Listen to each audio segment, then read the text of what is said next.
Praise God, sa magandang gabi po sa ating lahat, mga minamahal mga kapatid. At tayo po ay magsisimula na sa ating po pag-aaral na salita ng Panginoon. Dahil dati, ngayon po ay Friday. Ito po ang ating JCLD Friday Online Bible Study. Ito po. At interesting ang ating topic ngayon. Paano mo malalaman na ikaw ay ligtas? No? Paano matitiyak? So, purihin ng Panginoon. Maraming po salamat, Panginoon, sa iyo pong biyaya na kami po ay nakatatayo at patuloy ang live stream na ito sa air. Patuloy, Panginoon, na hinaharangan ng kapangyarihan kadiliman pero hindi nila mahaharangan because greater is He who is in us than He who is in the world. Maraming po salamat, Panginoon, sa iyo pong kabutihan at sa gabing ito, release your grace, Panginoon, and touch the hearts and minds of your people at lahat na makapanood ng video nito. Their lives will never be the same again. Maraming po salamat sa topic namin sa gabi ito. How can I be sure of how can I be sure of my salvation? Yan po ang pamagat ng aming Bible study. Assurance of salvation. Maraming po salamat, Panginoon, and we ask you to anoint us with a fresh anointing of wisdom and revelation para po maintindihan namin ang malalim na bagay nagmumula sa iyong salita. Thank you, Father God. And we welcome the Holy Spirit to teach us. And all glory and honor belongs to our Lord God the Savior, Jesus Christ. Amen, amen, amen. Nagpalain po tayo, Panginoon. At let's go na po. Salamat sa ating team song sa dalawang awit. Kasama natin ang Diyos at ikaw ang aking buhay. Mula sa komposisyon po ni Pastor Luis Baldomaro. Okay, convert natin sa Bible itong ating monitor. Okay, ang paksa po natin sa gabi ito, how can I be sure of my salvation? Paano ko matitiyak ang aking kaligtasan? Ako ba ay ligtas? Yung iba ay, marami po nag-aalinlangan kung siya ay ligtas, no? Ngayong gabi, matitiyak nyo kung kayo ay ligtas. Ating pag-aaralin ito. Importante ito. Kasi ang ginagawang taktika ni Satanas, bumubulong-bulong yung mga demonyo sa mga pag-iisip ng mga tao at sinasabi yung mga babago sumampalataya sa Panginoon, sinasabi hindi ka paligtas at hindi ka na maliligtas, bumalik ka na sa dating buhay mo. Yung binubulog ng demonyo sa isip ng tao. Alam nyo, ang battleground, isa sa mga battleground, main battleground ay una-una ang ating pag-iisip. Yan ang battleground. At dyan nakikipagbaka tayo laban sa Diablo. No? Kaya ako ay bago pa ang mananampalataya, baby Christian pa ako, sapagkat ako ay mahina pa, wala pa ako alam sa salita ng Diyos, pero ako ay totoong na born again na lahat ng gagawin ni Satanas para ako'y mag-alinlangan sa Biblia, lahat ginawa po niya. At lahat ng pumapasok sa, lahat na sumasayad sa isip ko na mga doubt and unbelief, nandiyan lahat yan at kinakabaka ko. Ginagawa ko, hindi ako pumapayag. Sabi ko sa Panginoon, Lord, help me. No, ang puso ko nananampalataya, pero bakit gano'n? Ang isip ko ay laging gustong mag-alinlangan, pero ayokong mag-alinlangan sapagkat sa iyo ko natagpuan ang buhay. At habang buhay akong mananampalataya at maglilingkod sa iyo sapagkat sa iyo ko natagpuan ang kagalakan, kapayapaan at buhay na walang hanggan. Kaya Lord, help me. And one day, ang Holy Spirit nagsalita, sabi ng Panginoon, patuloy ka lang anak na magbasa at manalangin. And time will come, hindi mo na magiging problema ang mga pag-aalilangan, mga espiritu ng pag-aalilangan na gustong i-invade ang iyong pag-iisip. Just continue to read, study, and meditate on my word day and night. At lilisan ang lahat ng mga espiritu na yan. Ano? Spirit pala yun, demon spirit. Then one day, one night, nanaginip ako. Nandun daw ako sa dating boarding house ko sa tabi ng UST. No, ako ay freshman, ako ay first year college. Nag-iisa ako doon, homesick ako. Nagsosolo ako sa kwarto ko. Doon din sa kwarto yun, nanaginip ako na doon na born again, ano? Na mayroong pugot na ulo na tumatawa at pinagtatawanan ako. Ginawa ko, yung natutunan ko, sa paso namin, rebuke na masama spirit. So, ni-rebuke ko, sabi ko, in the name of Jesus, I rebuke you, you spirit of doubt. You demon spirit, I cast you out. Tawa ng tawa, no? At hindi umaalis. Sabi ko, Lord, bakit kaya hindi umaalis? Parang wala yatang power yung rebuke ko. Sabi ng Holy Spirit sa panaginip, sige, rebukein mo lang. In Jesus' name, the name of Jesus, lumayas ka, spirit ng pag-ilangan, demonyo, lumayas ka in the name of Jesus. Rebuke ko na rebuke, na doon sa panaginip, nakita ko, na sabi ko ba, nakita ko habang tumatawa pa rin, naaagnas, natutunaw na parang kandila. Hanggang sa bandang huli, natunaw siya, tumatawa siya, na natutunaw siya, at yung pala hanggang tawa lang siya. Pero siya ay weak and helpless. Na noong time na yun, sapagkat ginamit ko, kahit ako'y nananaginip lang, ginamit ko ang pangalan ni Jesus. Sapagkat sa pangalan ni Jesus, ang sabi sa aklat ng Philippians, every knee shall bow, every tongue shall confess that Jesus Christ is Lord. No? Kaya doon sa pangalan ni Jesus, natunaw yung demonic spirit of doubt and unbelief at natalo, totally nawala. At nung ako'y magising, sabi ng Panginoon, yan, ganyan ang mangyayari sa kalaban. No? Yung espiritu ng paglilangan ay malulusaw. Then dumating ako sa Kalagay after ng ilang panahon. Totally, kahit 1%, wala na akong paglilangan. Nung time na yun, sabi ko, parang imposible yata mawala yung paglilangan sa isip ko. Pero sinundan ko lang yung turo instruction ng Holy Spirit that continue to read, study and meditate the Word of God and continue to pray, no? At mawawala lahat ng paglilangan sa iyong isip. No? So, purihin ng Panginoon.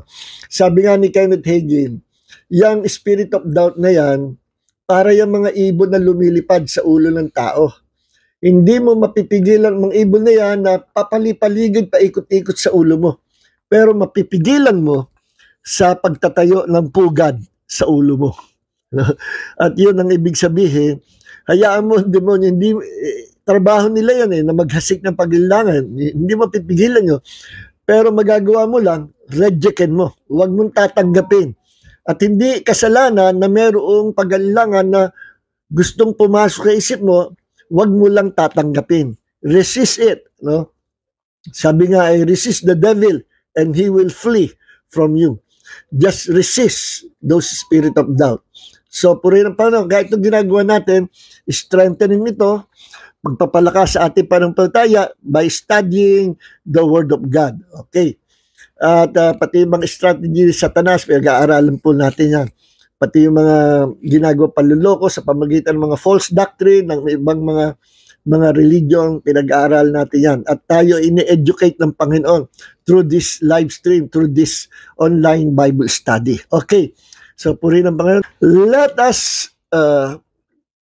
Let us draw near with a true heart in full assurance of faith. No, tayo ay lumapit sa Panginoon, no, na mayroong totoong puso at katiyakan, lubos na katiyakan sa ating pananampalataya. Assurance of salvation, assurance of our faith. Let us draw near with a true heart in full assurance of faith, with our hearts sprinkled clean from an evil conscience and our bodies washed in pure water. So, kunin natin salitang true heart in full assurance of faith. Ito yung topic natin, assurance of faith or assurance of salvation. No? Tiyakin daw natin yung kapuspusan ng katiyakan ng ating kaligtasan o ng ating pananampalataya. Let's go to 2 Peter. 2 Peter, bibilisan ko po ang mga talata, no? Para makarami tayo. 2 Peter chapter 1 verse 10. Okay. Therefore, brothers and sisters, make every effort to confirm your calling and election. Because if you do these things, you will never stumble, no? Kuha tayo ng ibang, saan ba maganda? Ito, NLT, para may ibang version tayo. 2 Peter 1:10, tingnan natin. As dear brothers and sisters, sa NLT po ito, Work hard to prove that you really are among those God has called and chosen. Do these things and you will never fall away. No, sa NLT. Sa ah,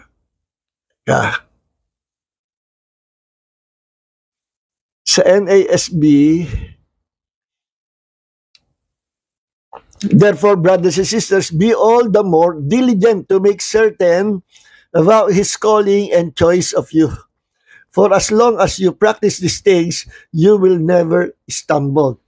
Tiyakin daw natin, maging masipag daw tayo. Mag-effort tayo para matiyak natin yung pagkatawag sa ating Panginoon, yung calling and elect, pagiging chosen, no? Pagiging called at pagiging chosen, yung pagkatawag sa atin at pagkapili sa atin. Okay. For as long as you practice these things, you will never stumble. Habang ipinamumuhay nyo itong mga bagay nito, hindi kayo matatapilok, hindi kayo matitisod. No? Ibig sabihin, hindi kayo mamawala sa pananampalataya. So, ibig sabihin, meron palang taong natitisod o nawawala sa pananampalataya, natatapilok. Meron taong bumabagsak sa pananampalataya. At dito sinasabi na kailangan matiyak yung ating pagkatawag sa atin ng Diyos at yung pagkakapili sa atin. Sa English ay our calling and election. No? Kasi tinigil natin yung pag-aaral ng Calvinism, the spirit behind Calvinism, at kasi medyo masyado na malalim at yung iba naman hindi naintindihan masyado, hindi rin involved sa ganyan unless na kayo ay victim ng mga doctrine na pinag-aaralan natin na medyo binaluktot ng Calvinism. I believe it does not represent Christianity. It is another religion. Kasi sa Calvinism, Jesus did not die for the whole world. At hindi namatay siya para sa lahat ng mga may makasalanan. Napakaliwanag po ng Biblia na si Jesus namatay para sa lahat ng tao. At sa Calvinism, hindi lahat ay kalooban o kagustuhan ng Diyos na maligtas. Meron siyang ginusto na maligtas, yung mga tinawag nila na elect. Yung word na elect at saka chosen, nasa Bible po yun. No doubt, may mga talata dyan. Pero yung pagkaintindi nila, ano yung elect, sino yung mga taong elect, at yung kung tawagin ay mga chosen by God, sila lang yun, o yung mga tinatawag na mga natipuhan, napili ng Diyos before the creation of the world, napili na raw. So sa kanila, ligtas na, hindi ka pa naboborn again, ligtas ka na. Hindi ka pa nananampalataya, ligtas ka na. Kasi isa ka sa mapalad na pili ng Diyos. How about yung pupunta sa hell? They were appointed by God, before the creation of the world, to go to hell. So merong tinalaga ng Diyos ang mga tao na pupunta sa hell. In fact, mas marami, ang sabi ni Diyos, mas marami pupunta sa hell at kaunti lang pupunta sa langit. So, that is the God of Calvinism na hindi po natin masasang-ayunan kasi hindi yan ang Bible. No? Sa Bible, God is love. At open arms ang Panginoon na ang salvation ino-offer niya sa lahat ng taong makasalanan. Come to me, all of you who are tired and heavy laden, and I will give you rest. Sabi ni Jesus sa Matthew 11:28. At First Timothy chapter 2 verse 4, sabi doon, God's desire, it is God's desire that all people of the world be saved and come to the knowledge of the Scripture. Gusto ng Diyos, lahat ng tao sa mundo ay maligtas. Sa Calvinism, yung salitang world, yun daw world ay hindi lahat ng tao sa mundo. Yun daw yung mga elect. No? So, malinaw, twisted scriptures. So, hindi natin tatalakayan yan. At marami rin nagsabi sa akin, wag mo na ituloy kasi yung iba, mga baguhan at hindi naman involved sa ganyan. No? So, purihin na pa. Kaya medyo naglaylo tayo. At doon ko na lang tinuturo sa mga dinidisciple po ng inyong lingkod. Mga tinitrain to become pastors in the future. Doon ko na itinuturo, inilalatag yung mga false teachings ng Calvinism. Okay, tuloy po tayo. So sa kanila, yung calling at choice, may pinila ang Diyos, may tinawag, yun yung mga elect na before the foundation of the world, napili na ng Diyos. Pero sa Bible, at yun ay sure na ligtas. No? Hindi ka pa nananampalataya, hindi ka pa rin, sa kanila ang mas una yung na born again. Hindi ka pa nananampalataya na born again ka na. Before the foundation of the world, born again ka na. Hindi ka pa napapanganak. Ganun ka katindi, yung doctor. Sa Bible, paano ka maboborn again kung hindi ka mananampalataya? You must first heard the gospel. And upon hearing the gospel, faith comes. Romans 10:17, faith comes by hearing, and hearing by the word of God. At kapag narinig mo salita ng Diyos, saka ka magkakaroon ng pananampalataya. At kapag ikay nanampalataya sa Panginoong Hesus, doon dumarating na ikaw ay papanganak na maguli sa kaharian ng Diyos kung si Jesus ay sinampalatayanan mo at tinanggap mo sa iyong puso. So yun ang proseso niyan. Ano po? Hindi pwede mauna na hindi ka pa nananampalataya na born again ka na kagad. Baligtad, lahat baligtad eh. Okay, so sa Bible, you have to believe first bago ka ma-born again. You have to believe first bago ka maligtas. Walang maliligtas unless na ikaw ay manampalataya sa Panginoong Hesus. Yan po ang Biblia. No? Kaya sabi sa John 3:16, whoever believes will not perish but have everlasting life. Whoever. So hindi nagtatani ang Diyos. Lahat ng lalapit sa Kanya, tatanggapin niya. Sabi nga Jesus, lahat ng lumalapit sa akin, kailanman hindi ko itataboy. No? Hindi ko itataboy. Ganyan kabuti ang ating Panginoon. No? The God of the Bible is love. At sapagkat ang Diyos ay pag-ibig, nahabag siya sa lahat ng taong makasalanan na gusto niya lahat ay maligtas. Kaya sabi 2 Corinthians chapter 5 verse 15, ulitin ko, 2 Corinthians chapter 5 verse 15, Jesus died for the whole world. Okay. So dito sa Bible, sabi dito, tiyakin natin yung ating calling at saka yung ating pagiging chosen or elect by God. Sa pamagitan ng papractice ng mga ganitong bagay, yung itinuturo sa Bible, yung mga kabanalan, tinuturo ng Panginoon, yung pagsunod natin sa Panginoon, pagsampalataya natin sa Kanya, yan tinuturo ng Biblia na magiging dahilan upang matiyak natin ang salvation. At mamaya, papalood pa tayo dyan. Binasa lang natin ito sa 2 Peter chapter 1, verse 10. Basahin natin ang Philippians chapter 2. Nagset-set lang tayo ng foundational scriptures muna. Philippians chapter 2 verse 12. Okay.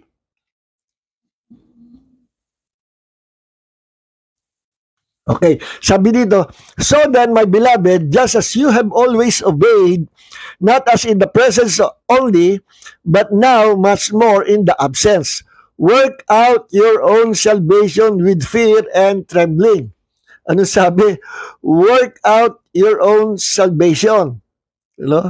Sa NLT ay work hard to show the results of your salvation. Sa NLT, ano sabi? Work hard to show the results of your salvation. Obeying God with deep reverence and fear. Napakaganda si NLT. Trabahuhin daw natin, merong effort.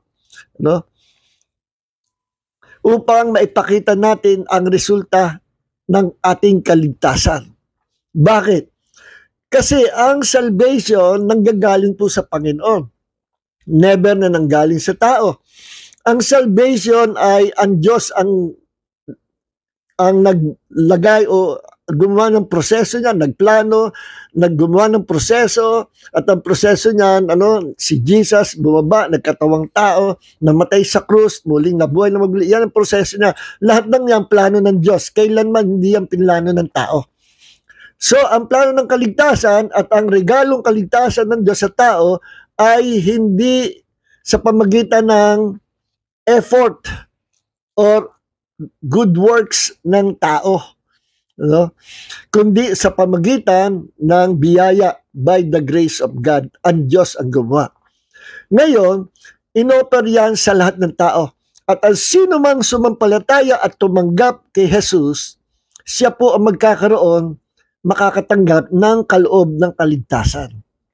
No? Ang sino man sumampalataya sa Kanya. Ngayon, kapag ikaw ay meron ng salvation at ikaw ay anak ng Diyos, ipuprove mo ngayon sa pamagitan ng malinis, banal, matuwid na pamumuhay na ikaw ay tunay na anak ng Diyos sa pamagitan ng obedience, pagsunod sa Panginoon, sa pamagitan ng paglakad sa kabanalan, sa pamagitan ng pamumuhay ayon sa salita ng Panginoon. Lahat ng yan, hindi po yan yung trying hard ka na effort ka. Lord, pipilitin ko sumunod sa iyo. Hindi ganon. Kundi kung ikaw ay totoong ipinanganak sa kaharian Diyos, magbabago ang kalikasan mo. Kasi nung wala pa tayo sa Panginoon, hindi pa natin kilala ang ating tagapagligtas sa Panginoong Hesus, ang kalikasan natin ay bulok. Ang ating pagkataong loob, our spirit man, the human spirit, was dead, patay. Pag sinabing patay, it doesn't mean na cease to exist. Nag-exist yung spirit natin, ibig sabihin patay ay separated.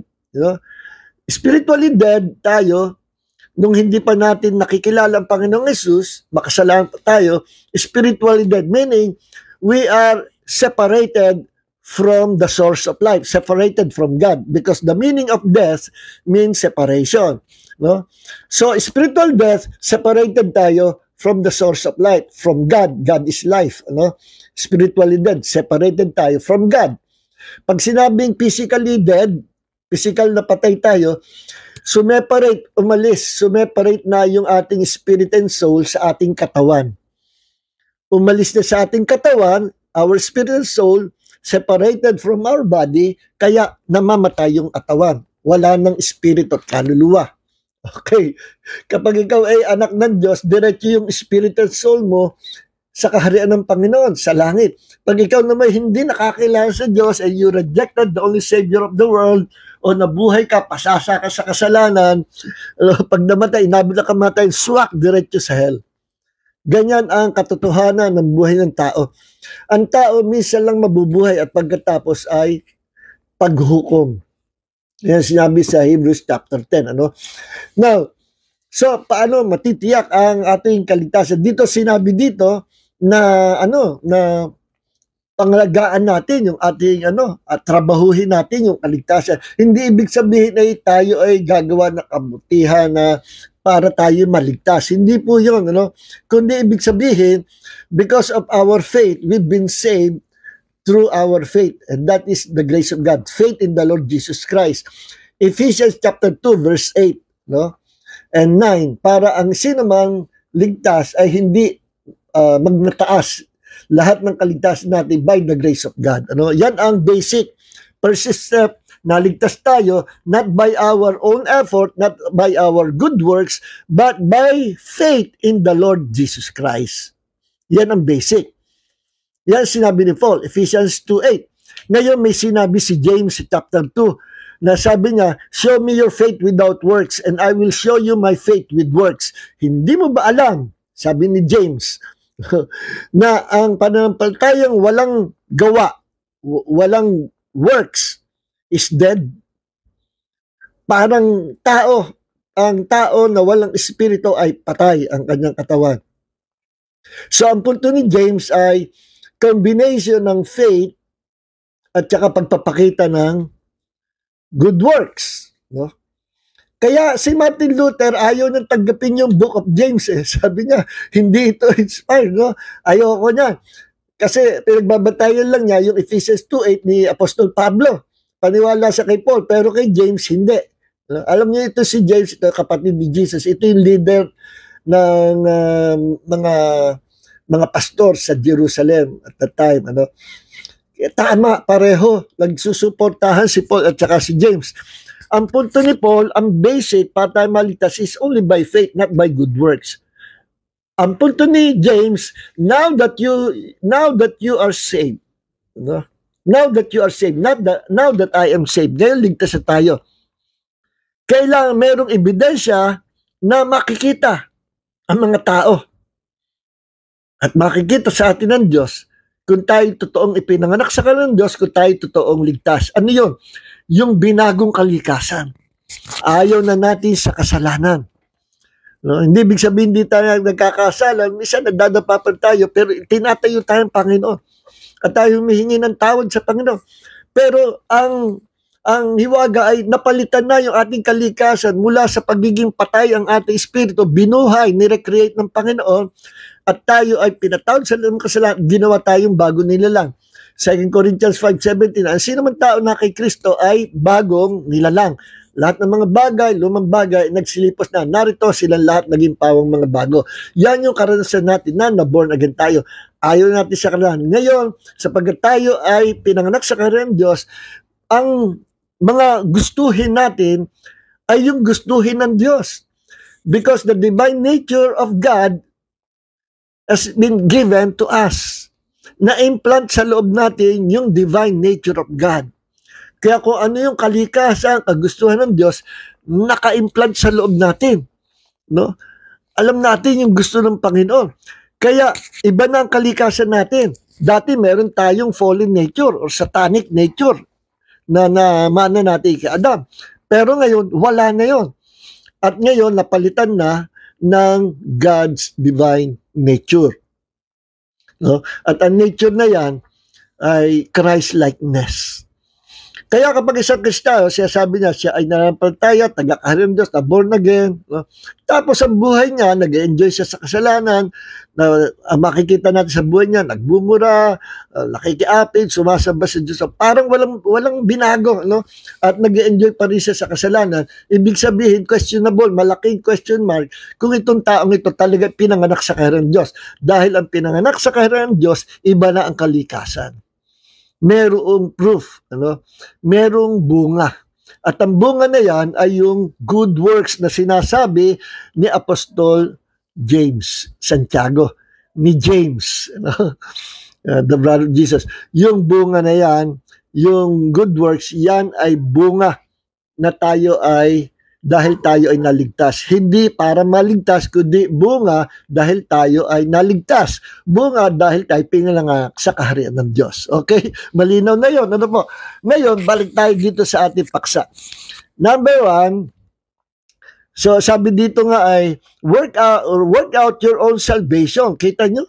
Tatrabahuhin natin. Hindi ibig sabihin ay para tayo ay maligtas, kundi kailangan makita sa atin kung talagang ligtas tayo, makita sa atin ang buhay ni Kristo. Yun yung maipakikita natin.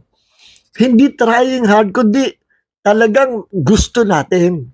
Hindi trying hard to obey God, kundi talagang it's our nature to obey God. Yun ang difference. Pag isang tao hindi pa pinapalag sa kaharian ng Diyos, pipilitin niya. Parang yung panahon ng Old Covenant na ang mga Jews, pinipilit nilang abutin yung kautusan ng Diyos, pinipilit nila na sundin, hindi naman nila masunod. Bumabagsak sila at hirap na hirap sila sa kautusan ng Panginoon. Pinakita lang ng Diyos under the Old Covenant na ang tao hindi papasa sa standard ng Diyos.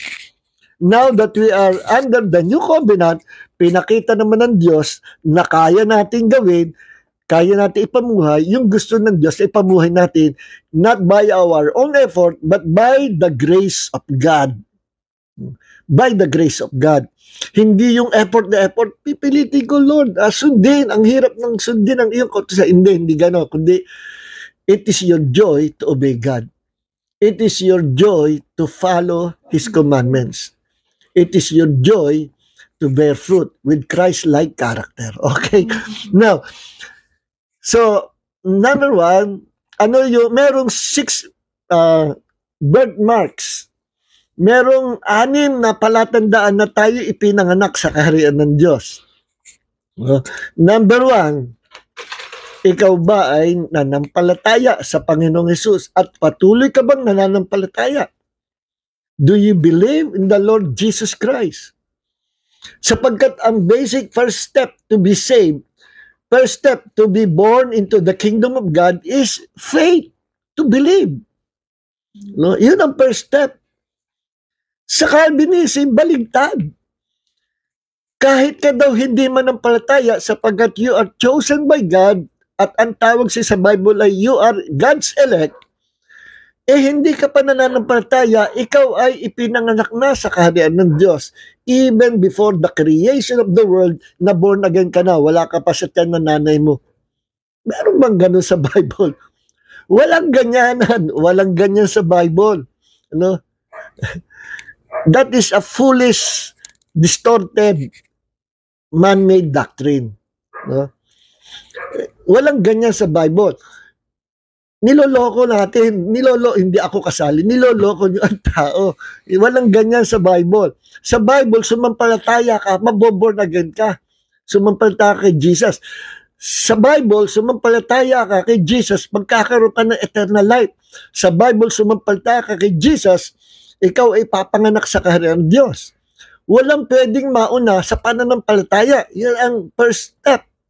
At sinabi yan sa Ephesians 2:8 na tayo naligtas sa pananampalataya, sabi ni Apostol Pablo, by faith in the Lord Jesus Christ, and that is by the grace of God. Yung salvation natin, by God's grace yan. Hindi by our good works, sabi sa Ephesians 2:8. Okay? Now, sabi sa John 3:16, whoever believes will not perish, but will have eternal life. So, basic, first step is to believe. No? At sabi sa Romans, tingnan natin sa Romans 10:9. Ngayon, lahat naman, pati mga kulto, nananampalataya kay Jesus. No? Pero linawin natin, anong klaseng pananampalataya ang hinahanap ng Diyos sa atin? Anong tunay na pananampalataya? Yung real Bible faith. Kasi Jehovah's Witnesses nananampalataya kay Jesus, Mormons, no? And even Islam nananampalataya kay Jesus. Yes. Paniwala sila kay Jesus, mga Islam, mga Muslim. Yes. Ang mga Amanda Marga, one time nakausap ako Amanda Marga Nagyo-yoga, pumasok sa opisina namin sa Charles Seven nung araw, doon pa nag-lotus position sa lobby, nagpahanga pa. Nagme-meditate siya, ka-lotus position. Ewan ko kung anong gusto sa palabas Hanggang sa hindi naman siya tagaro, pumasok pa sa department namin. Nung pumasok, tinanong ko siya, do you believe in the Lord Jesus Christ? Sure, I believe it. So, what kind of belief? Sabi niya, I believe that he is a good man, a good prophet of God. No, sabi ko. Do you believe that Jesus Christ is God, the Almighty? Oh, no, he's just a prophet, a good man. Okay, tayo. So, paano siya maliligtas kung hindi siya mananampalataya na si Jesus ay Diyos? Basahin natin ang Romans chapter 10. At ganyan din ang sa Islam. They believe in the Lord Jesus Christ as a prophet, as a human being, but not as God. Dito, sabi sa Romans chapter 10, verse 9, ngayon ito, sasagot natin, ano yung pananampalataya na hinahanap ng Diyos sa atin? Kasi even mga kulto, nananampalataya kay Jesus, pero ligtas ba sila? Hindi ligtas. Bakit? Iba ang paniniwala nila kay Jesus. Ngayon, ano yung pananampalataya na nagliligtas? At ito, i-check natin sa sarili natin. Anong klaseng faith, anong klaseng believing ang meron ka? Ito ang hinahanap ng Diyos. Kung ang pananampalataya mo, si Jesus ay tao lang at hindi Diyos, hindi yan ang pananampalataya na hinahanap ng Diyos. Hindi yan. At yan din ang paniniwala ng mga kulto na hahatak sa impyerno. Hindi ka maliligtas kung ang paniniwala mo si Jesus ay totoong tao pero hindi totoong Diyos. Hindi ka maliligtas. Unless you believe that Jesus Christ is God, He is Lord, and He is the only Savior of the world, hindi ka maliligtas. So ito yung hinahanap ng Panginoon na believe or faith in Him. Ano yun? Para ka maligtas, manampalataya ka, number one, that Jesus Christ is Lord. Panginoon. Number two, Jesus Christ is truly God. No? Siya God who became a man, who became a human being. Para ano? Para iligtas tayo sa pamagitan ng pagbabayad ng kanyang buhay sa cross. At sapagkat God is Spirit, si Jesus ay God, mula pa sa walang simula, Diyos at nandun na siya, kasama siya ng Ama at ng Holy Spirit, pero ginawa niya na siya mismo ay bumaba at naging tao for our sake. Anong dahilan para maging tao? Para magkaroon siya ng kamatayan, sapagkat mababayaran lang kasalanan ng tao sa buong mundo kung ang ibabayad ay ang malinis na buhay ng tagapagligtas. At ang malinis na buhay na yan na tagapagligtas, walang iba kundi ang buhay ng Panginoong Hesus. Bakit malinis ang buhay niya? Kasi ang dugo ni Jesus hindi contaminated ng dugo ni Adam. Ang dugo ni Jesus hindi dugo makasalanan. Ang dugo po natin, by nature, dugo makasalanan kasi lahat tayo galing kay Adam. Si Jesus hindi nang galing kay Adam. Si Jesus walang dugo ni Adam. Si Jesus pinagbuntis ni Mary through the Holy Spirit. Nilimliman, nilukuban ng Holy Spirit si Mary at doon siya ay nagdalang tao. Sa pamagitan ng seed of God na naipunla sa sinapupunan ni Mary, at yung seed na yun yung good news na daladala ni Angel Gabriel na in-embrace at pinaniwalaan ni Mary at sabi niya, be it unto me according to your word. Immediately that seed, the word of God was Jesus, and that seed became Jesus in the womb of Mary. Okay? Kaya hindi siya connected kay Adam by blood. No? Si Mary connected kay Adam. Si Joseph connected kay Adam. Si Mary may dugo ni Adam. Si Joseph may dugo ni Adam.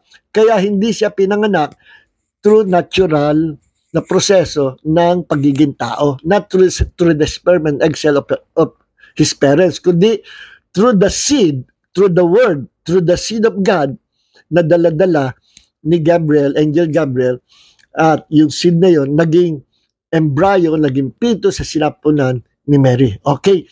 So, yung dugo, only the blood of Jesus can pay the price of our sins. Only the blood of Jesus. Kasi iba ang dugo niya. Okay?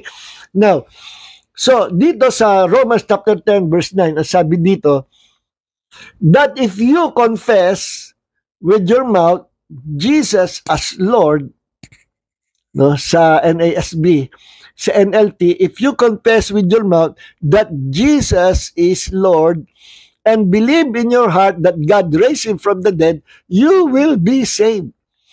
Alam niyo yung salitang Lord? Kung ito translate sa Hebrew, itong Lord na salita, if you confess with your mouth that Jesus is Lord, kung ito translate sa Hebrew, kung ito ay sa panahon ng Old Testament na ang lengguwahe Hebrew, itong Lord dito ay itatranslate, isasalin into Yahweh.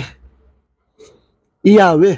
Sapagkat sa Hebrew, kapag tinawag ang Diyos na Lord sa English, sa Hebrew ay Yahweh yun. Tinranslate lang sa magaang na pagkakasalin sa English na Lord. Pero sa Hebrew, Yahweh. It's either na Yahweh or Adonai. Isa yun. Adonai, yun si Yahweh. Si Yahweh, siya yung Adonai. No? Kasi under the Old Testament, ang mga Jew natakot bigkasin ang pangalan ng Diyos. Kasi na-misinterpret nila yung utos sa Panginoon, thou shall not use my name in vain. No, huwag niyong gagamit ang aking pangalan sa walang katuturan o sa walang kabuluhan. Meaning, sa mga joke-joke, sa mga panunumpa, sa mga kalukuhan, no, wag gagamitin, wag bibigkasin ang pangalan ng Diyos. Sapagkat ang pangalan ng Diyos ay banal.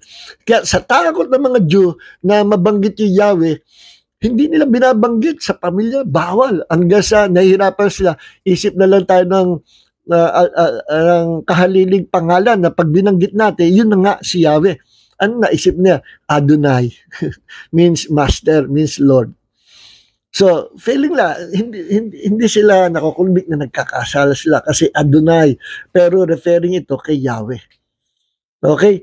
So, ang Lord ay Yahweh, meaning si Jesus yung Lord, si Jesus yung Yahweh. Okay? Siya yung Yahweh sa Old Testament. Marami pong talata na magiging prueba na Si Jesus yung Yahweh na nakipag-usap kay Moses sa burning bush. Si Jesus yung Yahweh nakipag-usap kay Moses sa Mount Sinai. Si Jesus yung Yahweh na kasama ng Hebrew people, ng mga Israelites sa wilderness, na nagpabukas din ng dagat na pula, nahawi yung dagat. Si Jesus yun. Si Jesus yung kausap ng mga prophets.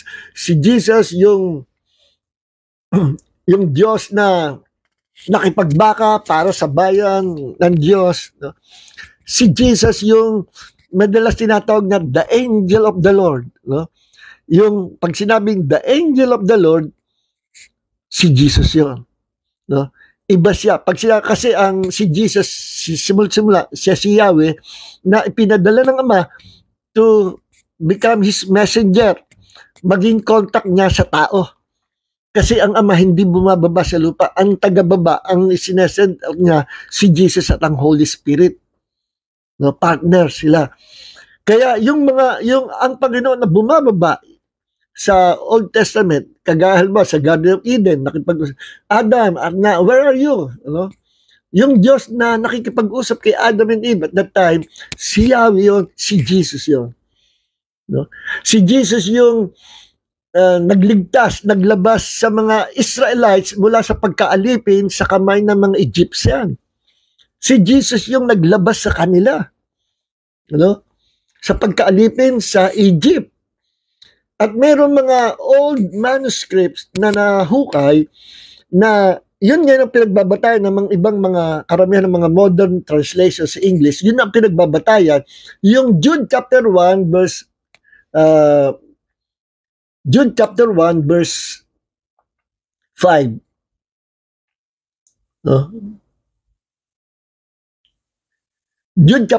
verse 5. Ito ang sabi.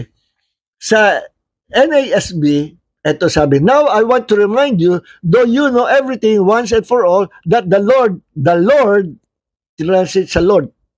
Itong manuscript nito, ito yung mga naunang manuscript, doon niya kinuha. The Lord, after saving a people out of the land of Egypt, subsequently destroyed those who did not believe. Nung nailabas kasi ni Moses, through the leadership of Moses, nilabas ni Yahweh ng Panginoon sa pagkaalipin sa Egypt ang mga Israelites, sa pangunan ni Moses, nagrebelde sila sa wilderness. Hanggang sa finally, hindi na nakapigil ang Diyos, nilipol sila. Hinayaan silang malipol. At sabi na Panginoon sa Numbers chapter 14 verse 28, Moses, sabi mo sa aking bayan, kung ano sinalita nila sa kanilang pandinig, yun ang gagawin ko sa kanila. Sapagkat itong most generation po, hindi maganda henerasyon, complain, kulang sila sa panampalataya, nagagalit sila kay Moses, nagagalit sila sa Diyos. Ano ba Moses, pinabayaan ba, dinala ba kami ng iyong Diyos dito sa wilderness, just to die in this wilderness? Nasa ng tubig, nasa pagkain na, balik mo lang kami sa Egypt. Walang pakundangan, walang pasasalamat, kundi mga rebelde, at mga complain, marma. Sabi nila, hindi kami makakarating sa Palestine, mamamatay na kami lahat. Sa pandinig ng Panginoon, hindi nagugusto pa. Ang tagal na nagtiis ang Panginoon. Then dumating ang time, hindi na. Tapos sabi ng Panginoon, Moses, sabihin mo sa aking bayan, kung ano sinalita nila sa aking pandinig, yun ang gagawin ko sa kanila. And they all died in the wilderness. Nagtira lang ang Diyos ng mga batang maliliit, yun ang pinalaki sa leadership ni Joshua at ni Caleb. At under Joshua's leadership, nung naglakihan na tumanda, sila yung nakapasok sa promised land, yung second generation. At dito, sa NLT, sa NET, sa Net Bible, at sa iba pa modern translation, na kinuha yung translation sa oldest manuscripts, oldest reliable manuscript, hindi na Lord ang salim. That the Lord, after saving a people out of the land of Egypt, yung panahon daw ni Yahweh sa Old Testament, nilabas yung mga Israelites sa pagkaalipin sa Egypt, Yahweh, si Lord. Pero yung mga oldest reliable manuscript nung makuha, doon iginaya ngayon ang mga karamihan modern translation na hindi na Lord. Ito, kagaya sa NLT at saka NET at sa iba pang Bible translation, sabi ganito. So I want to remind you, though you already know these things, that Jesus first rescued the nation of Israel from Egypt. But later, He destroyed those who did not remain faithful. Ano sabi dito? Na si Jesus, iniligtas niya ang bayang Israel mula sa pagkaalipi sa Ehipto noong panahon ni Moses yan. Pero nalipol yung mga hindi tapat, yung mga rebelde. Nalipol. Ano sabi? Sino naglabas sa kanila sa pagkaalipi sa Egypt? Ulitin natin. That Jesus first rescued the nation of Israel from Egypt. Ang tanong, paano napunta sa Old Testament si Jesus? Hindi pa siya pinapanganak. Paano napunta si Moses sa panahon ni Moses? Hindi pa siya nagkakatawang tao. See? Sa ibang translation, Lord, pero sa mga modern translation, nakuha nila mga most reliable manuscript, pinalitan na, Jesus ang inilagay. Kagaya sa, Net Bible, no? Sabi sa Net Bible, now I desire to remind you, even though you have been fully informed of these facts once for all, that Jesus, having saved the people out of the land of Egypt, later destroyed those who did not believe. Paano napunta si Jesus sa panahon ni Moses? Paano? Hindi pa siya nagkakataon tao. Yan ang tinatawag ng mga Bible scholars na pre-incarnated Christ. Hindi pa siya nagkakataon tao. Siya ay nagmamanifest na, nag-exist, nagmamanifest under the Old Testament. And in fact, lahat ng Yahweh, lahat ng Diyos at tinatawag sa Old Testament, nakikausap ang bayan ng Diyos, kausap si Moses, kausap si Joshua, at Diyos ni David, Diyos ni Abraham, Diyos ni Noah, lahat ng Diyos na yon na nakipag-communicate sa tao nung panahon na yun at sa mga propeta, walang iba kundi si Jesus. Kaya ang sabi sa Romans chapter 10 verse 9, if you will confess and believe that Jesus is Yahweh, you will be saved. Kaya ang hinahanap, number one, palatandaan, do you believe that Jesus Christ is God? Pag hindi God ang paniniwala mo, wala kang assurance of salvation. Paano mamatitiyak na ikaw ay ligtas? Number one, the mark of a person who is saved, you believe that Jesus is God. You believe that He is Lord, Yahweh. You believe that He is the only Savior of the world. Baka naman, oo, nananampalataya ka na si Jesus is God, pero ang paniniwala mo, maraming Savior. Parang sinabi ni Oprah, na maraming Savior, maraming daan papunta sa Diyos. Hindi pwede yun. There's only one Savior of the world. At ang only one Savior of the world na yan, yung nagbayad sa ating kasalanan. Hindi si Muhammad as Savior, hindi si Confucius, hindi si Buddha, kasi wala silang binayaran sa kasalanan natin. Si Jesus yung nagbayad na ating kasalanan, pinabayad niya yung kanyang buhay. Tapos. So number one, under the 6 birthmarks, kay totoo pinanganak sa kanan Diyos, nanampalataya ka na si Jesus si Yahweh. Jesus is Lord. No? So, kaya mapapansin nyo, sa mga cult religion, walang na-born again. Bakit? Ang paniniwala nila si Jesus hindi Diyos. Naboborn again lang ang tao nga nanampalataya kung ang pananampalataya nila si Jesus ay Diyos. Okay? Number 2, kaya sabi siya John 3:16 and verse 6, John chapter 3 verse 16 and 36, sino man sumampalataya ay maliligtas. Sino sumampalataya ay hindi na mapapahamak kundi magkakaroon ng buhay na walang hanggan. Sino mang hindi sumampalataya, parurusahan. Okay? So, do you believe that Jesus is Lord? That Jesus is God? That Jesus is the only Savior of the world? Then isang mark yan, palatandaan na tunay kang Kristiyano, tunay kang pinanganak sa kanang Diyos. Number 2 na palatandaan, no? Do you receive Him into your heart? Tinanggap mo ba sa iyong puso ang Panginoong Jesus, no? Sabi sa John chapter 1 verse 12, lahat na nagsitanggap sa Kanya, those who believe Him, lahat na nagsitanggap sa Kanya at pinagkalooban ng kapangyarihan maging anak ng Diyos. So, tinanggap mo na ba si Jesus? to become your Lord, your God, and your Savior, kung tinanggap mo, then you are saved. Meron ka assurance of salvation. Number 3, ikaw ba ay nagsisi? Baka hanggang pananampalataya ka lang, pero hindi ka nagsisi sa iyong mga kasalanan. Sabi sa Acts chapter 2. Okay, Acts chapter 2, verse 38. Tingnan natin, Acts chapter 2, verse 38. Peter said to them, sabi dito, verse 37 muna. Acts chapter 2, verse 37.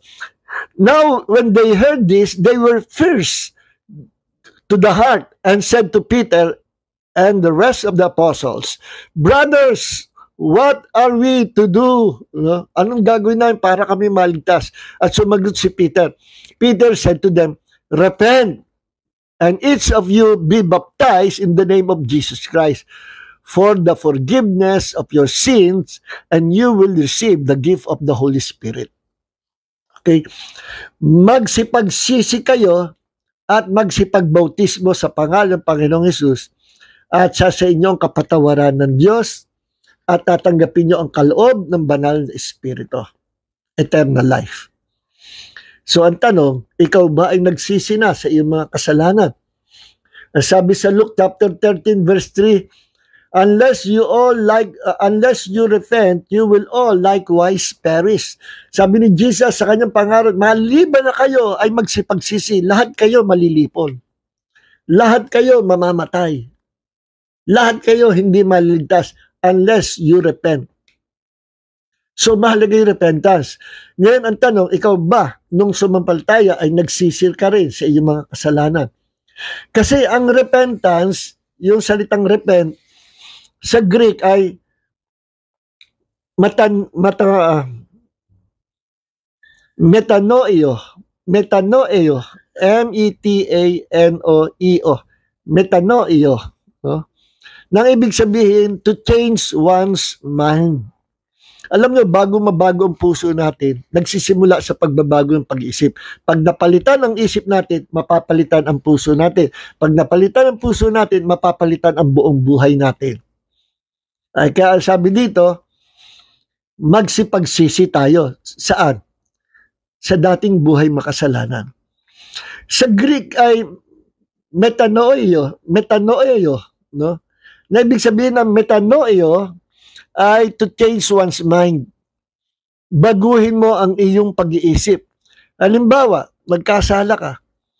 Kung sa isip mo, nagsisi ka, nagrepent ka, pero sa tingin mo, pwedeng ulitin yung kasalanan. Ano? Hindi ka convinced na dapat talikuran yung kasalanan at paulit-ulit mong ginagawa. Tapos paulit-ulit ka rin nagre-repent. Repent, repeat. Repeat, repent. Repent, repeat. Repeat. Hindi yan genuine na repentance. Sapagkat ang genuine na repentance, Bible or biblical repentance ay pagbabago ng pag-iisip at once na bagong pag-iisip, totally turn around, tatalikuran mo ang iyong kasalanan. Forever tatalikuran mo ang iyong kasalanan. Sapagkat na-convince ka na mali yung gawain yon, ayaw mo nang gawin forever. Kasi na-convince ka. Yan yung to change one's mind. Metanoeo. No? Repent o repentance. Kaya, kung ikaw walang repentant heart at yung dati mong bulok na kasalanan, ginagawa pa rin, be aware, kapatid. No? Delikado yan. Mawawala ang assurance of salvation sa buhay mo.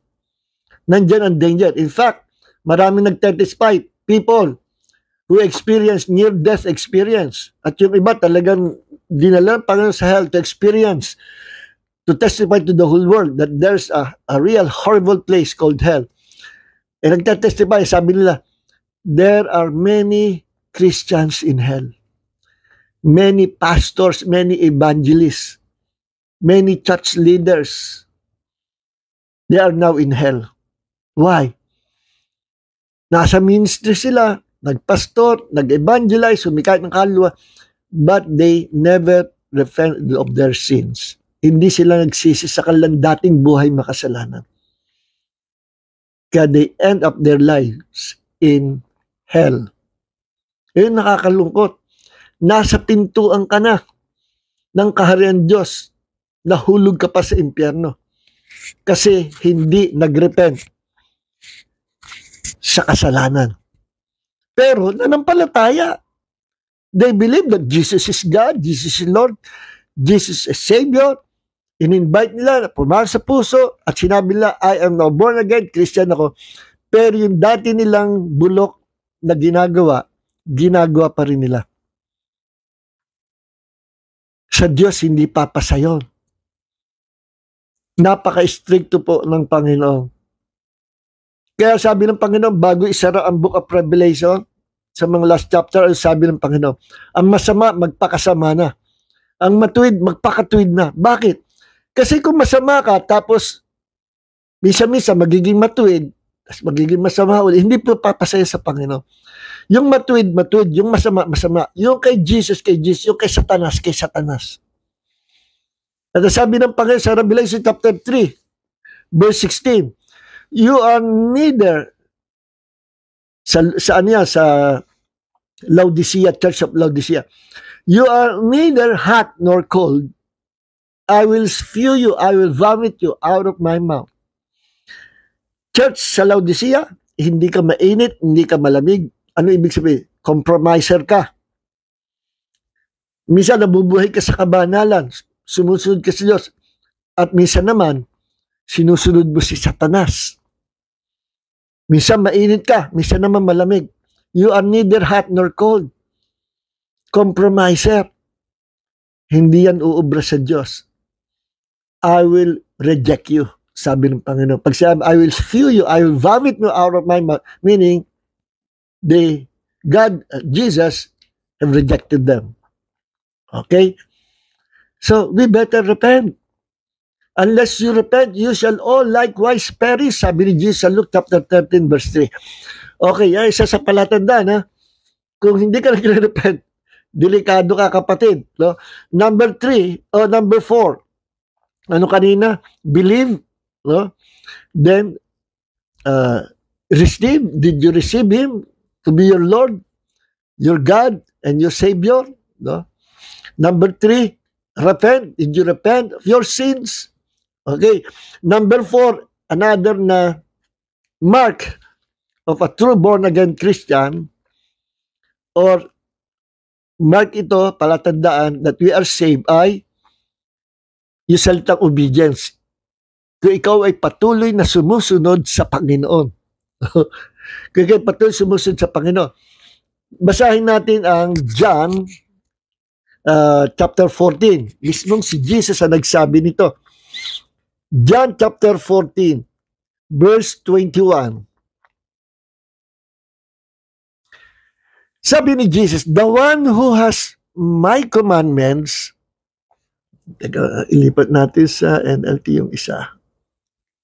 Okay. Basahin natin John chapter 14, verse 21. The one who has my commandments and keeps them, ang sino mang meron ng aking salita, at yung salitang keeps means obey, ang sino mang meron aking salita at sinusunod, iniingatan, sinusunod ng aking salita, ay siyang umiibig sa akin. The one who has my commandments and keeps them or obeys them is the one who loves me. Paano natin may pakikita sa Panginoon na mahal natin sila? By obedience. Through obedience. By obeying His commandments. Is the one who loves me. And the one who loves me will be loved by my Father. And I will love him and I will reveal myself to him. See? Sa NLT, those who accept my commandments and obey them are the ones who love me. And because they love me, my Father will love them and I will love them and reveal myself to each of them. Napakaganda sa NLT. So, sino yung nagpapakita na mahal niya ang Panginoon? Umiibig siya sa Panginoon. Yung sumusunod sa salita ng Diyos. Kaya ang tanong, kapatid, meron kang assurance of salvation kung ang buhay mo if your life is life of obedience. Pero kung hindi ka sumusunod sa Panginoon, questionable, hindi tiyak ang iyong kaligtasan. Sapagkat mga taong tunay na ligtas, they are now bearing fruit. Ano yung bunga na kanilang pinamumunga? That's the Christ-like character. Ang tunay naman, tunay pinanganak sa karin Diyos, ay merong bunga, merong prueba. Anong prueba? Meron siyang Christ-like character. Nagiging kahawig siya ng Panginoong Yesus. At si Jesus masunurin sa Ama. Pag ikaw hindi masunurin sa Ama, wala kang Christ-likeness. See? So obedience is important. One time sinabi ng Panginoon sa Old Testament, no? Obedience is better than sacrifice. Gawa ka ng gawa, minister ka ng minister, di ka naman marunong sumunod sa Panginoon. Offer ka ng offer ng service sa Panginoon, hindi ka naman sumusunod. Sabi ni Prophet Samuel kay Saul, obedience is better than sacrifice. Kasi si Saul, nag-offer ng animal sacrifice. Wala naman siya karapatan mag-offer ng animal sacrifice. Tapos, rebelde naman siya sa Diyos. Hindi siya marunong sumunod sa Panginoon. Kaya sabi ni Samuel, ni Prophet Samuel, pinagalitan niya si Haring Saul. Sabi ng Panginoon, obedience is better than sacrifice. See? Kaya sa Panginoon, mahalaga yung pagsunod. Palatandaan niya, another mark yan, that you are a born-again believer. Okay? At may blessing. When you obey God, there are lots of blessing. Job 36, Job 36, verse 11. Job 36, verse 11. Ano sabi rito? If they listen and serve Him, sa NASB, sa NLT, if they listen and obey God, sa ibang translation, if they serve and obey God, no? Para-parehas. If they listen and obey God, sa NLT, they will be blessed with prosperity throughout their lives, and their years will be pleasant. Pagiging hawahin ng Diyos sa buhay mo, God will provide your needs, God will prosper you, plus, your years will be pleasant. Masisiyahan ka sa buhay mo. Ibibless ka ng Panginoon. Yan ang bunga ng pakikinig, paglilingkod sa Diyos, na merong pagsunod. Obey God. If you will listen and obey God, they will be blessed with prosperity throughout their lives, and their years will be pleasant. Sa NASB, they will end their days in prosperity and their years in happiness. Okay? So, yan ang obedience, no? Alright. Ngayon, sa mga mananampalataya, may command ang Panginoon na ito yung mahalagang command ng Panginoon. If you are a true believer, gagawin mo ito. Ano? Magpapabaptize ka sa tubig.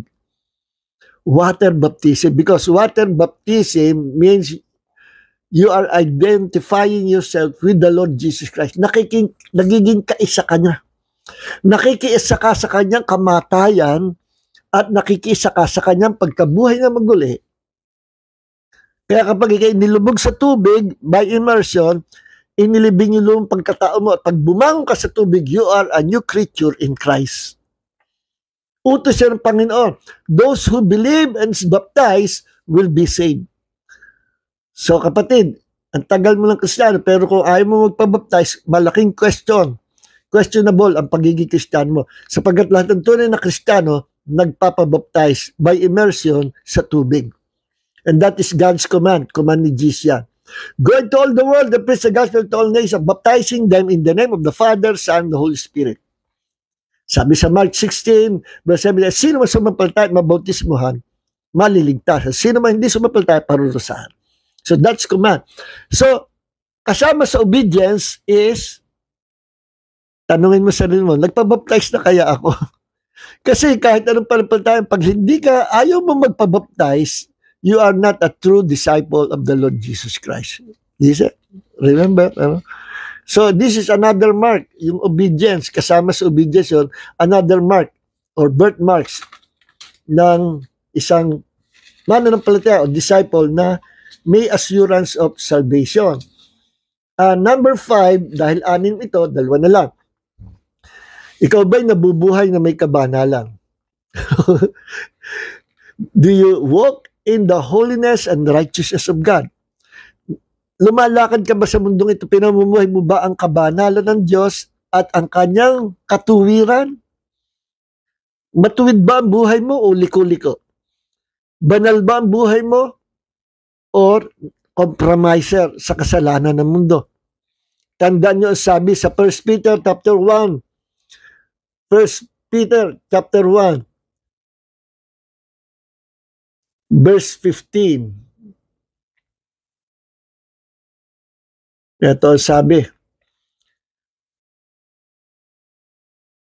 but like the Holy One who called you, be holy yourselves also in all your behavior. Be holy sa mga pamumuhay mo. Kailan makita ang kabanalan? Baka malaswa ang isip mo, malaswa ang bibig mo, malaswa ang pamumuhay mo, hindi kabanalan niya. Because it is written, verse 16, you shall be holy for I am holy, sabi ng Diyos. Mismong utos siya ng Panginoon. Kaya kapatid, tanungin mo, ang ibang buhay ay banal. Baka nga nananampalataya ka. No? Nagpabautismo ka nga. Tapos, ang pamumuhay mo, malaswa. Ang pananalita mo, puno ng cursing words. Ang puso mo, naghihigante at hindi mapagpatawad. Kaya tanungin mo, do you live a holy life? A holy and righteous life? Do you walk in the holiness of God and in His righteousness? Lumalakad ka ba sa kabanalan? Pinamumuhay mo ba kabanalan ng Diyos at ang kanyang katuwiran? No? Okay? Kaya sabi sa Hebrews 12:14, tingnan nyo ang sinabi sa Hebrews 12:14. Sabi dito sa Hebrews 12:14, pursue peace, no? Or work at living in peace, sabi sa NLT. Pursue peace with all people. Maging mapagpayapa ka sa lahat ng mga tao. Wala kang kaaway. Wala kang kinamumuhian. No? Pursue peace with all people. And the holiness. No? At maging banal ka, lumakad ka sa banalan. And the holiness without which no one will see the Lord. Anong ibig sabihin? Sa NLT, work at living in peace with everyone. And work at living a holy life, for those who are not holy will not see the Lord. Matindi yun. Ang ganda sa NLT.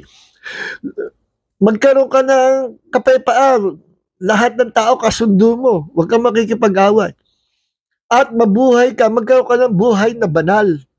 Sapagkat ang mga hindi banal, hindi makikita ang Diyos. Meaning, hindi ka papasok sa buhay na walang hanggan sa kahanan ng Diyos. Kahit ang dami mong alam sa Bible, kahit sabihin mo na born again ka, kahit sabihin mo nag-repent ka, kahit sabihin mo ikay nagpabautismo, pero kung ang buhay mo ay hindi banal, marumi ang buhay mo. Listen, sabi ng mga nag-testify, people who went to hell, there are many Christians in hell. Bakit? Ang akala nila, once you are saved forever. Hindi po totoo. Manluloko ang aral na yan. O sorry sa mga kaibigan Baptist, pero back to the Bible tayo, repasuhin ang mga doktrina natin. Hindi galing sa Panginoon doctrine na yan. Once saved, always saved. Hindi na mawawala kaligtasan. Kasi may sabi sa iyo, Galatians 5:20 hanggang 22, nag-warning si Paul. Ang lahat ng gumagawa ng mga ganitong gawa sa laman will not inherit the kingdom of God. Sinong kausap ni Paul? Mga totoong Kristiyano sa Galacia. Winarningan niya for the second time. Sapagkat may danger that you might lose your salvation kung ikay nakikipaglaro sa sanlibutan at nag-enjoy sa kasalanan. Be holy, for I, the Lord your God, who called you, is holy, sabi ng Panginoon. See? Seryoso po yan. Kahit ikaw ay pastor, evangelist, sabi mo na born again, nagpabaptize, nagrepent ka, pero kung ang buhay mo ay marumi at walang kabanalan, still, you will go to hell. You might lose your salvation. Alam niyo, isang hindi ko makalimutan testimony niya ito.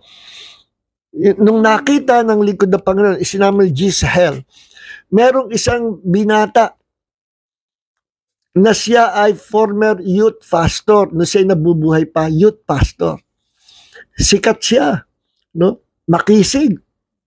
Sinamantala niya yung kanyang pagiging youth pastor at inabuso niya yung kanyang pagtayo-tayo sa pulpit, yung kanyang karisma do ginamit niya sa mga young people na mga kababaihan at nakiapid siya sa maraming mga kababaihan pinagliligawan niya. Nakiapid siya sa mga kababaihan, niloko na. Akala niya once saved, always saved. Kaya nung siya inabot ng kamatayan, hindi niya pinagsisihan yung mga kalokohan ginawa niya. He end up his life in hell. Nasa hell siya ngayon. Suffering in hell. Tino-torture, nasusunog. Hindi naman masunog-sunog. Dumadaig, humihingi ng tawad sa Panginoon. Pero naging marumi ang kanyang buhay. Nagpipreach siya sa pulpit. May title siya na youth pastor. Pero ang buhay niya ay pinarumi niya. Hindi siya nakapasa sa kanan ng Diyos. Maging lesson po sa atin niya. At number 6, pinakahuli. Do you walk in the love of God? Do you walk in love? Basahin natin ang, dito tayo magtatapos. 1 John chapter 4. Wala na tayong time. 1 John chapter 4. Beloved, let's love one another, for love is from God, and everyone who loves has been born of God and knows God. The one who does not love does not know God, because God is love. Mga minamahal, magsiibig tayo sa bawat isa, sapagkat ang pag-ibig ay sa Diyos, at ang sino mang umiibig ay ipinanganak sa Diyos. Sino yung tunay na born again? 6 marks. 6 birthmarks, no? Kung totoong na born again ka, meron kang ika-6 na mark. Ano yun? Love. Ang sino mang umiibig ay ipinanganak sa kaharian ng Diyos. At nakikilala ang Diyos. Ang sino mang hindi umiibig, hindi nakikilala ang Diyos sapagkat ang Diyos ay pag-ibig. See? Sa NLT, dear friends, let us continue to love one another, for love comes from God. Anyone who loves is a child of God and knows God. But anyone who does not love does not know God, for God is love. Sabi sa 1 John chapter 4 verse 7 hanggang 8. Okay, and last verse. Tapos na tayo. John chapter 13 verse 35. No, sabi ni Jesus mismo, kaya tanong check mo sa sarili, ako kaya lumalakad sa pag-ibig? Mapagpatawad kaya ako? O mapagtanim ng galit? May mga kaaway ba ako? Meron ba ako nagabyado? Humingi na ba ako ng tawad? O napatawad ko na ba yung margabyado sa akin? Yan ang mga tanong. If you are walking in love, lahat ng yan madali. May forgiveness, no? At meron kang forgiving spirit. Sabi ni Jesus sa kanyang malagad, John chapter 13 verse 35, last verse. By this, all people will know that you are my disciples if you have love for one another. See? Sabi ni Jesus verse 34, taas muna tayo. I am giving you a new commandment, that you love one another just as I have loved you, that you also love one another. Verse 35, by this, all people will know that you are my disciples if you have love for one another. Ang pinaka-last mark or birthmark natin bilang mga tunay na disciples of the Lord Jesus Christ, bilang mga tunay na may assurance of salvation, Kung kay meron ito, meron kang katiyakan na ikaw ay ligtas, no? Ano 'yon? Kung ikaw ay nabubuhay sa pag-ibig, no? Ikaw ba'y umiibig sa kapatid? Kaya mo bang patawarin ang mga gumawa ng kasamaan sa iyo? No? Kaya mo bang patawarin ang iyong kaaway? At ikaw ba, sa inargabyado mo, nakahingi ka na ba ng tawad? No?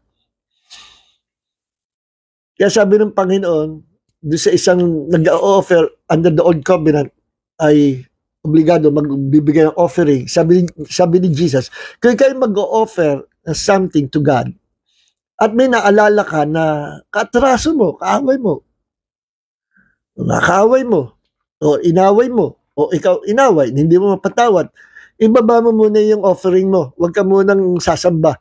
Makipag-ayos ka muna sa kanya. Pag ayos na kayo, nagkasundo na kayo, balikan mo yung offering, saka mo ihandog sa akin. Sabi ng Panginoon. See, you cannot serve God if you are living